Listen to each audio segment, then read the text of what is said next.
খবর 24 সাথে আপনাকে স্বাগত। নতুন নতুন খবর জানার জন্য আমাদের চ্যানেলে চোখ রাখুন। নমস্কার, খবর 24 সাথে আপনাদের স্বাগত।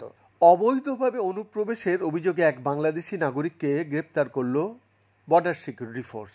গত বৃহস্পতিবার সন্ধ্যায় বিএসএফের 6 নম্বর ব্যাটালিয়ন মেকলিগঞ্জের বাগডোগরা ফুল কাডবির অর্জুন সীমা চৌকিতে টহল দেবার সময় ধরা পড়ে ওই বাংলাদেশি। সীমান্ত সংলগ্ন এলাকায় এক ব্যক্তিকে সন্দেহজনকভাবে ঘোরাফেরা করতে দেখা যাচ্ছিল বলে বিএসএফ সূত্রে খবর। তাকে আটক করে সীমা চৌকিতে নিয়ে গিয়ে জিজ্ঞাসাবাদ করা হয়। প্রাথমিক জিজ্ঞাসাবাদেই ধৃত ব্যক্তি স্বীকার করে নেন যে তিনি বাংলাদেশের নাগরিক। 4 বছর আগে তিনি অবৈধভাবে আন্তর্জাতিক সীমানা পার করে ভারতে প্রবেশ করেন বলেও জানিয়েছেন তিনি। এতদিন ধরে বসবাস করছিলেন মুর্শিদাবাদের বেলডাঙ্গায় একদম আরামসে।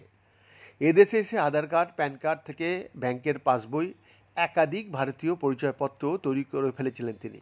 ধৃতের নাম মোহাম্মদ সেলিম আনসারি, বয়স 33। তার বাড়ি বাংলাদেশের কক্সবাজার জেলার টেকনাফ থানার অন্তর্গত এলাকায়। এ বিষয়ে জানা গিয়েছে তিনি বেলডাঙ্গায় মায়ের সঙ্গে বসবাস করতেন, একটি সেলাইয়ের দোকানে কাজও করতেন।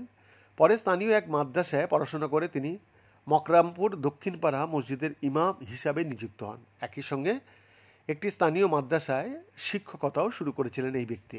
শুধু তাই নয়, অন্যের নামে ইমাম ভাতা পর্যন্ত তুলতেন বলে জানিয়েছেন জেরার মুখে। ইমাম ভাতার জন্য আবেদনের সময় সমস্ত নথি না থাকায় স্থানীয় এক ব্যক্তির নামে আবেদন করেছিলেন তিনি, যা সেই ব্যক্তির অ্যাকাউন্টে ভাতার টাকা ঢোকে আর সেই ভাতা মাসের শেষে ভাগাভাগি করে নিতেন তারা। এমনই চাঞ্চল্যকর তথ্য উঠে এসেছে জিজ্ঞাসাবাদে। এই ঘটনা সামনে আসতেই প্রশ্ন উঠেছে কিভাবে এক বাংলাদেশি নাগরিক বৈধ নথি ছাড়াই ভারতে বসবাস করছিলেন, এমনকি ধর্মীয় শিক্ষা প্রতিষ্ঠানে দায়িত্ব পেয়েছিলেন। বিএসএফের উত্তরবঙ্গ ফ্রন্টিয়ারের আইজি মোহিত ত্যাগী জানান, ধৃতকে কুচলিবাড়ি থানার পুলিশের হাতে তুলে দেওয়া হয়েছে। তাকে সীমান্ত পার করতে সাহায্য করেছিলেন যে 2 ভারতীয়, তাদের বিরুদ্ধে থানায় লিখিত অভিযোগ দায়ের করা হয়েছে। বৈদ্যনাথ দাসের রিপোর্ট, খবর 24